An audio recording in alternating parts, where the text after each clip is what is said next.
This week we're on an epic cross-country road trip. We start off on the banks of Loch Lomond before heading west to Lochgilphead, then up to Oban, across to Inverness and up the stunningly beautiful east coast of Scotland to the very, very top. So this is our first stop on the way north. We have stopped at a place called the Slange, although we didn't go into the Slange, we went to the little shed behind us which does really nice coffee.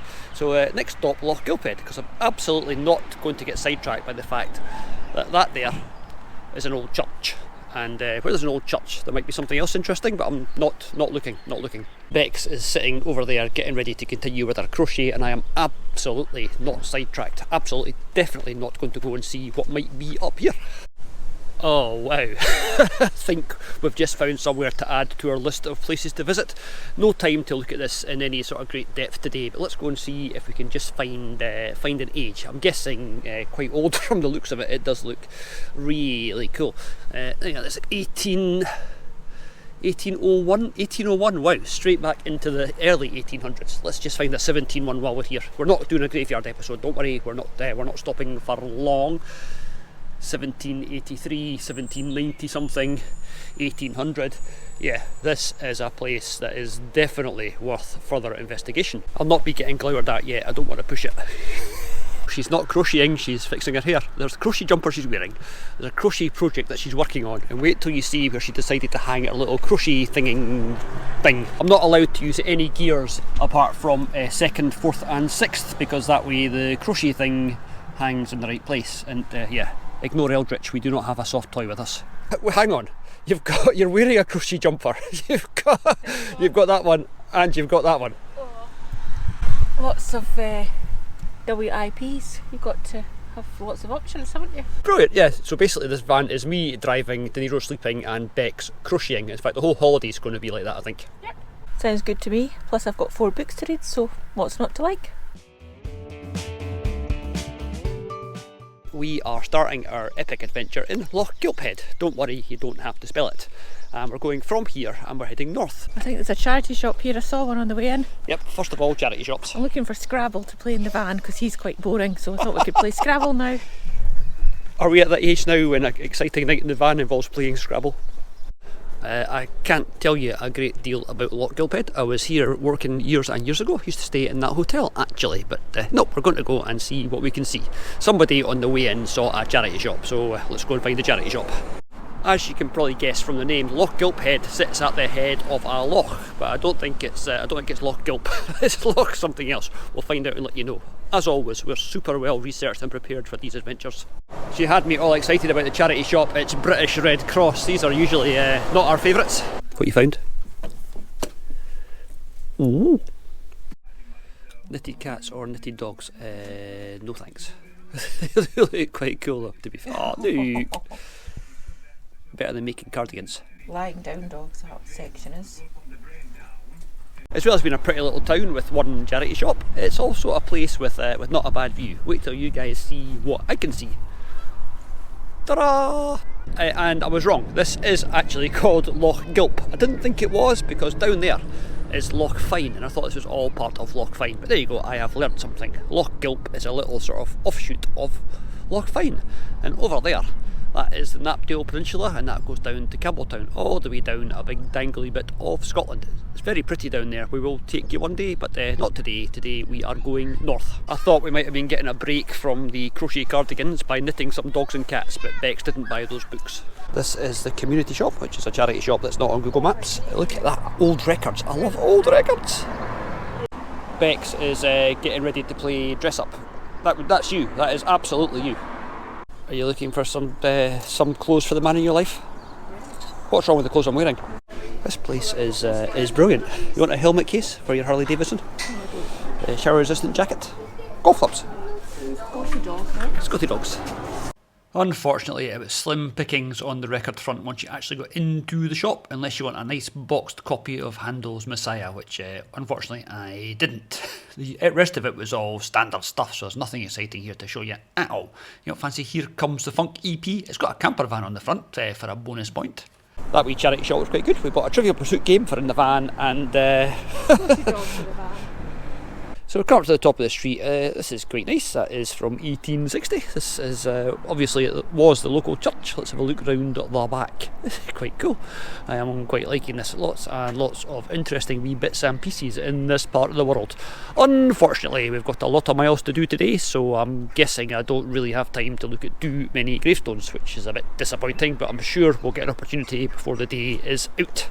I think we can charitably say that we're probably not seeing it at its best, but Lochgilphead is a bit grim. Let's head north. We just had a look at the Trivial Pursuit music edition that we just bought in the charity shop and picked a card out at random. In fact, we'll do it again. Bex, let's do it again. Let me get a card out. This is great television. Hang on, a card out at random. What song was performed twice in Notting Hill? Once by Charles Aznavour and once by Elvis Costello. No idea. Neither have I. What does Curtis Jackson call himself when he's on stage rapping to earn $1? No idea. Oh, 50 Cent. I didn't know that one either. Who were the first act to have their first 4 singles go straight to the UK chart at number 1? No idea. Oh, Bewitched. No, okay, I think we'll just give this to the next charity shop that we pass, shall we? Yes. I thought 90s music might have been something we could actually get a few right on, but there you go, I was wrong. He's had his dinner and he's like, yep, my dinner time is done. All I'm going to do now is sleep. We've no time to sleep, we're heading for Oban. It's heading towards dusk, which means there's lots of nice reflection-y stuff happening. It's a really nice place, Oban, as I keep saying, apart from if you've got a camper van, in which case they don't really want you here, because all the signs say no overnight parking, and most of the ones along here, or a bit further along there, actually say cars and motorbikes only. So you can never ever park your camper van there. I'm sure that's absolutely nothing to do with the big posh houses and the people with some sort of delusions of power and authority that live there. We've come up to just outside Oban, and how's that for a nice wee quiet secluded parking spot with great views out to that island of Kerra over there. So there you are, it's just us and there's not a soul here. Well, apart from that camper van and that camper van and that camper van and that, yeah, you get the idea. This place is very popular with camper vans. This bit is not restricted. It is parked on the verge. It would be quite exciting if it rains overnight. But yeah, we are parked for the night, and the view is stunning. I will get the camera set up to do a wee time lapse tomorrow morning as well. We'll see the sun come up. Hopefully it'll look lovely. This really is just a perfect little spot. It's only a matter of time before the council come along and put up signs saying no overnight parking, but for now we're going to make the most of it. What a perfect wee spot to wake up at, eh? Anyway, we've got to keep going. Right, back in Oban and heading north. Oh, that's quite a good yarn bomb. That's the Loch Ness yarn bomb. And there's Daisy beside a proper camper. I don't think she actually looks that bad now. I think she's getting there. She's getting there. We left Oban, then headed up to Fort William and up the Great Glen to Inverness, all in pretty horrible weather. And we've already shown you those places before, so we're not going to stop. Instead, we're going to go and we're going to hit Scotland's east coast, just above Inverness, where we pick up our story again. This is the route of the infamous North Coast 500 that Bex and I have promised we're never ever doing again, because it's Tarquin and Griselda, who've never driven anything bigger than Mummy's Fiat 500, who get some money and go out and hire the biggest camper van they can find, in spite of the fact they can't actually drive it. So yeah, it's sometimes a bit scary. But we are going to show you around our favourite place on this part of the route. This is Dunbeath. Off in the distance, Bex is heading for that bridge over there, you can just about see, to take the Nero down to the beach. So I am trying to catch up and not get out of breath, so I'll just start gibbering to you good people. But as always, a reasonable amount of gibbering is to be expected. Oh right, I was wondering if you're allowed over the bridge, and you are, because it is on the John O'Groats Trail southbound. So let's go over the bridge on the trail. This is a really nice wee place. If you come past on the main road on the North Coast 500, that is it over there, going over that bridge and up that hill. This is a little detour, but it is well worth it. Dunbeath is, yeah, I quite like it, or Dunbeath, or however you pronounce it. Now looking for Lady and Greyhound. I hope I've come this way, because Bexy says the direction isn't much better than, oh yeah, there they are, over there. Ironically, we're only here because it was really foggy up on the road up there, so we put into park for night for a local parking area, And it gave us this, which has got an honesty box that you put some money in and you can stay overnight, and it's got toilets that are open all night, so that's always obviously a good thing. There's also a little free museum that we'll have to show you that is also quite impressive. Well, I say free, it's got an honesty box that you can put more money in if you want. I do hope that Bex and De Niro are up here, because that's quite a lot of hill to... Oh yeah, there they are. De Niro has spotted me, Bex as of yet has not. Oh, footpath to cave, half a kilometre. Shall we go and look at the cave? I think you already know the answer to that one. De Niro is off the leash and wondering why he can't have any more cheese. What an absolutely idyllic little place. Those houses there are not even on a road. You have to walk your bins up over that little bridge, and then there's some more modern houses over there. And that white thing is the old ice store, I believe, from reading the little sign. And I didn't know that beyond that there's yet another really, really nice wee old cottage with more camper vans. This place is very popular with the camper vans. Over there in the distance, it's Daisy. Oh, somebody has found a bit of sand, so obviously has to go and do some zooming. De Niro!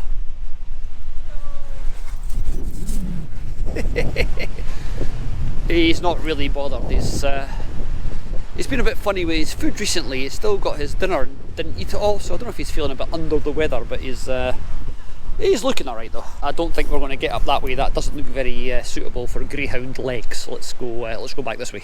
He'd probably give it a shot, but the vet bills would wake us up. Did you know that De Niro likes biscuits? If you'd like to buy De Niro a biscuit, we have a coffee page, and I'll put the link up here by the magic of television.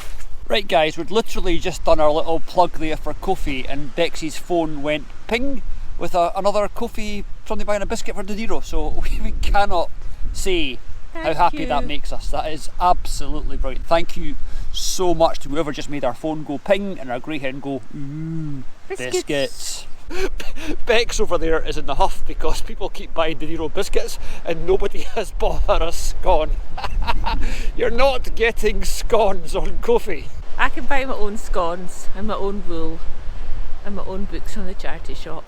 De Niro is off to find this cave. He's very excited. He loves a good cave, does De Niro.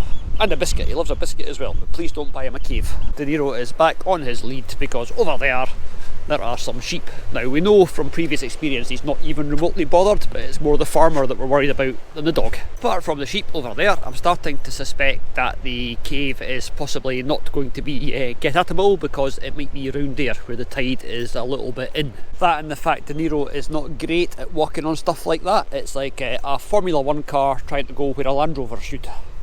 He's not much of a Land Rover. Hello sheeplets. I bet they don't get many visitors. We might not make it as far as the cave, but that's pretty cool, isn't it? It's the layers and the strata and that. That's... Oh, and there's a hole, and oh, there's a cave there. Well, that counts as a cave, or does that go all the way through? There's a cave that goes all the way through, just a hole. That is quite impressive. If you're into geology, you can tell us something about that. It is layers of rock, and that is a greyhound and a lady. Greyhound not keen on rocks, lady not keen on big muddy slidey bit. I don't know what's down. Oh, there's a hole there that goes. Oh, let's go all the way through. Okay, let's go through the little cavey hole. I suppose this is technically a cave. Would you call that a cave? Yeah, I would say that was a cave. I don't know if it's the cave, but it's a cave. Let's go and keep going. I'm now gibbering about caves. Oh wow, and there's that big house that we saw from the drone. Okay, this is quite impressive. Come on then, you can come through. Look, here it is, the cave. Oh, okay. Oh right, okay, it is an actual cave. It's not as exciting as the last cave we just looked at, but it's... Wow, I wonder what's with this. Look at that, there's like big lumps of stone all the way up there. I wonder if that's been left there by, well, obviously it's been left there by people, duh. But yeah, it's a cave that used to have a fence across the front of it. Must be a cave of some significance. Let's go in and see if it is exciting. Oh no, it's cursed. The greyhound cannot get in. We have a proper greyhound emergency. You can't get in the cave. He's stuck there forever. It's like, would you stop filming me and come and help me please? Come on De Niro, you can work it out. Lift your paw. Nope. Oh dear. Nobody's holding the lead and he's still stuck. De Niro, come on, you bastard. The lady of the cave, clad in finest red trespass coat, is now doing some sort of strange swinging over the pants stance. Well, we've got no idea the significance of the cave. It's not the cave of Caer Brannog, but yeah, it might be. And the house is just amazing. Shall we walk to the house? The tide's not going to come in yet. I don't know how well it shows up on the camera, but there's a sheep up there above the cave. It looks a bit precarious. This is a really nice wee beach. What a nice evening for a walk, although it has gone from being blue skies and sunshine to blue skies and not awfully warm. De Niro is doing manfully, but he does not like walking on pebbles. When you look back over your shoulder, we've come quite a long way from where we started. Yeah, nice though. Nice walk, innit? It's lovely here. So we've come somewhat further than anticipated, but there's a little, I don't know, a little boathouse or a little summer house, and then the big house obviously in the background. Let's go for a wee look. We're just having a discussion about whether or not that is a boathouse. I think it was once a boathouse. It's now a house, I think. a little thing, a little somebody's house with a wee seat outside for a little barbecue. And then, oh wow, yes, it's a boathouse because there's the winch that would have wound the ship with the boat up and down. And up there is the castle thing. This is such a cool wee beach. I can hardly read it, but that answers that question. It says this is the castle boathouse. So that must be an actual, we thought it was maybe a hotel, must be an actual castle. That is so cool. I'm not much of a fan of old engineering, as you probably know, but look at that, the patina and the rust and the cable and the winch. And I am not a liar, I don't like old engineering. Bex is down there trying to solve the mystery of how the people in the castle up there got down to their boathouse down here. Let's go and see if we can find out. Hello, fancy meeting you here. He's getting braver now that we're on proper rocks. I just fell off. That was an outtake moment, that one. No, the mystery of how the people in the castle got down to their boathouse has not been solved from down here, because maybe they had one of those sort of rope slide things that people use, or maybe they abseiled, or maybe they had their man go and get the boat out for them and meet it somewhere more easy to access.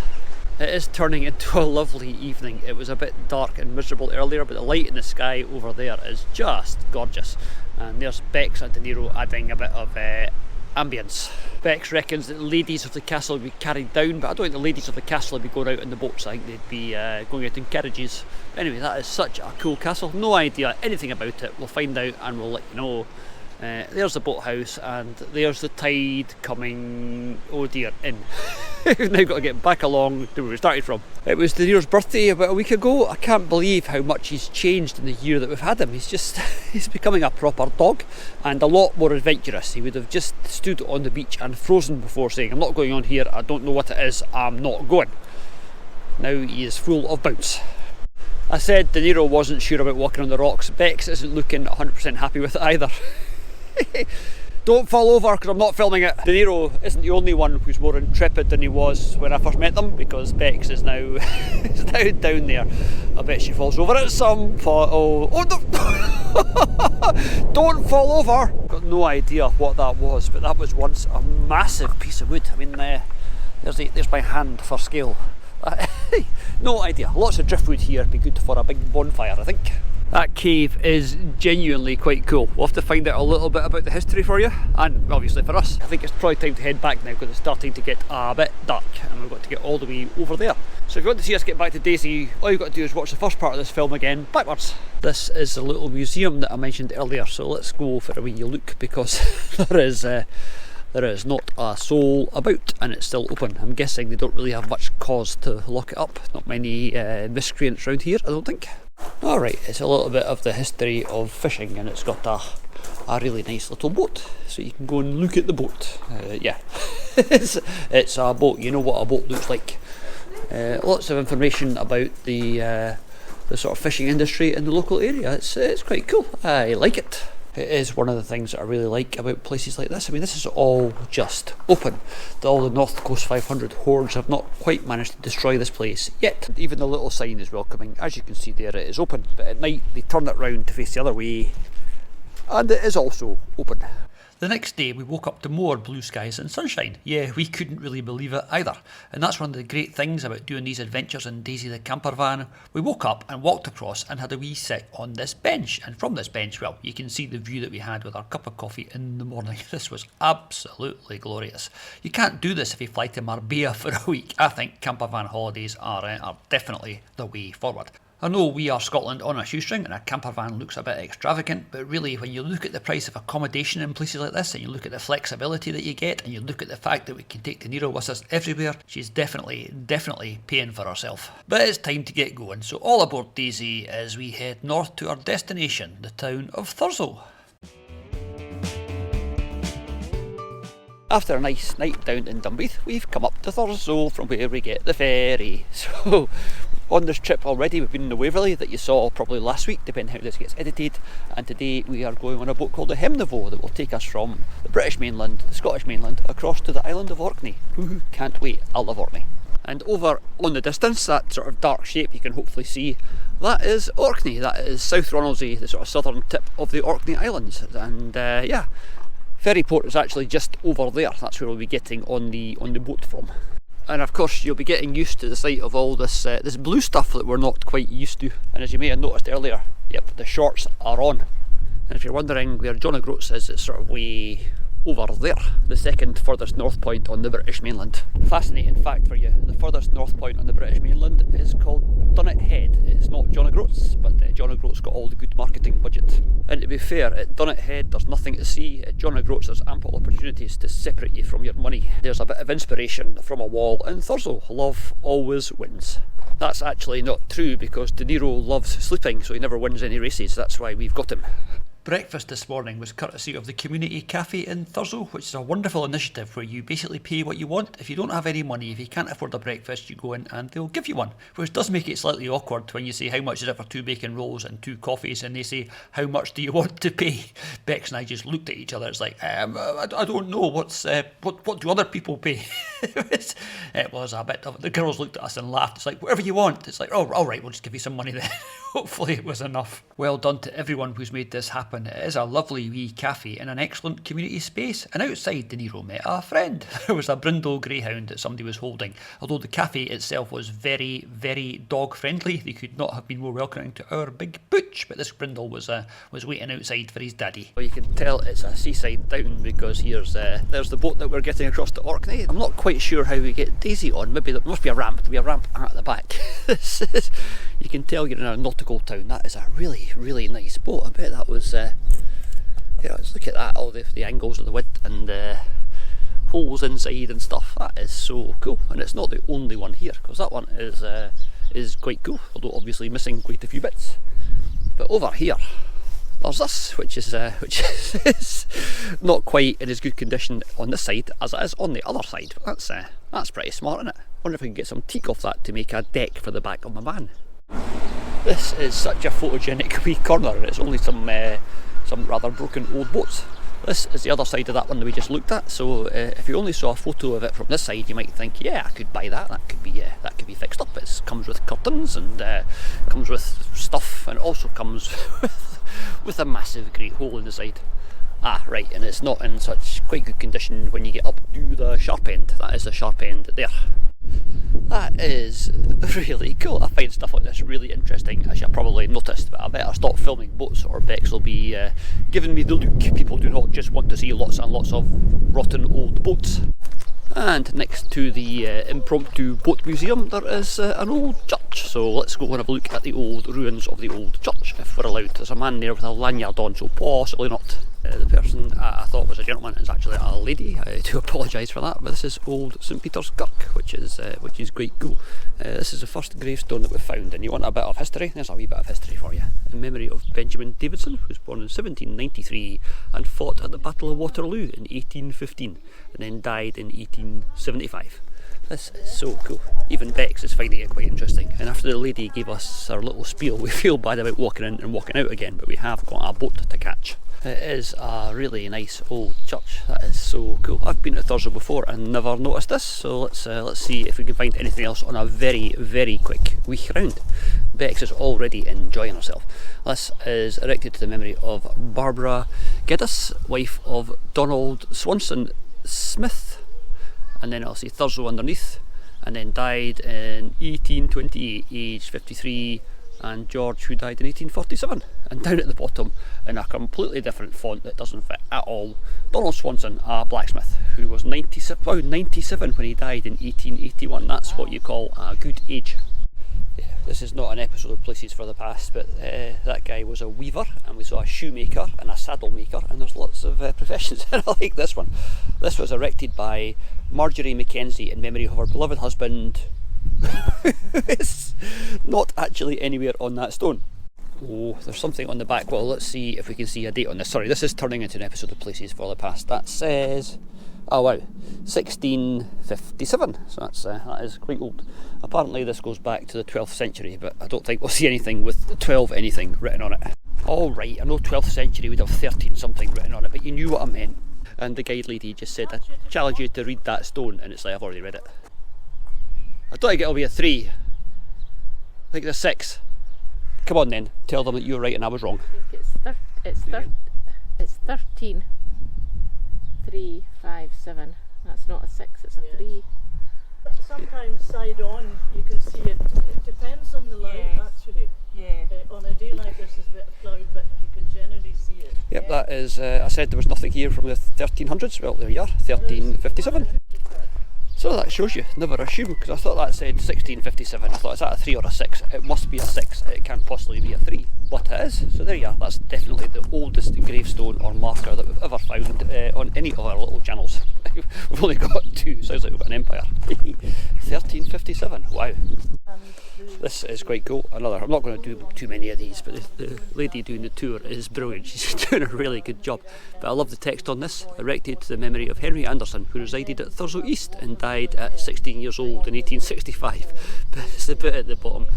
Here lies the grief of a fond mother and the blasted expectations of an indulgent father. I wonder why that's on that stone. I mean, did the father call himself indulgent, or did somebody not like him when he put that stone up? Sorry, it's another inscription, but I like this one as well. This is somebody who died aged 19 in 1846, and it says, afflictions sore, 6 weeks she bore. The doctor was in vain, till God did please by death to ease, and took away her pain. So took her 6 weeks to die. That sounds unpleasant. I think we could probably have spent a lot longer there with Maureen. She was brilliant and very knowledgeable and very enthusiastic about our subject. That was good. Right, let's go downtown and do some looking at shops as opposed to actual shopping, because we don't actually shop. This is heading down onto the high street. I don't know why Bex wants to go down the high street unless it's something to do with the fact that's a Highland Hospice charity shop. It is a nice wee high street. Thurso is a nice wee town, and people don't usually spend enough time here. You're usually just passing through to go to the ferry or on the North Coast 500. It's well worth a stop. This is so cool. Lots and lots of treasure. There's no wonky teapot though, and no cauliflower sheep. This is an absolutely brilliant charity shop. It has got everything. Lots and lots of games. Here's something to play with in the van. Please may I have a Gruffalo trunkie? Absolutely. I used to have a trunkie as a camera bag. You know the phrase an Aladdin's cave? Yeah, definitely an Aladdin's cave. Unfortunately, we found out we were going to miss the Super Saturday when everything was going to be half price. I may have looked into changing the time of our boat back to see if we could get back at lunchtime, but unfortunately it was fully booked. So I've been shopping in a charity shop. I said we weren't going to buy anything. I bought a game for the van and a new jacket. Wait till you see the jacket. I absolutely love it. And I'll maybe show you my jacket a wee bit later. But you're probably wondering why we're in Thurso. Well, that's because we're going across to Orkney, one of our favourite places in the whole world, with lots and lots of history everywhere you look, and lots to see, lots and lots to do. It really is the most amazing place. And of course there's miles and miles of nearly deserted sandy beaches that are just perfect for doing zoomies. There's also lots of bird life, lots of wildlife, lots of everything. It's just a great place. We might even do a little bit of puffin hunting. So if you'd like to see that, please remember to like and subscribe and all that gubbins, and we'll see you soon for more.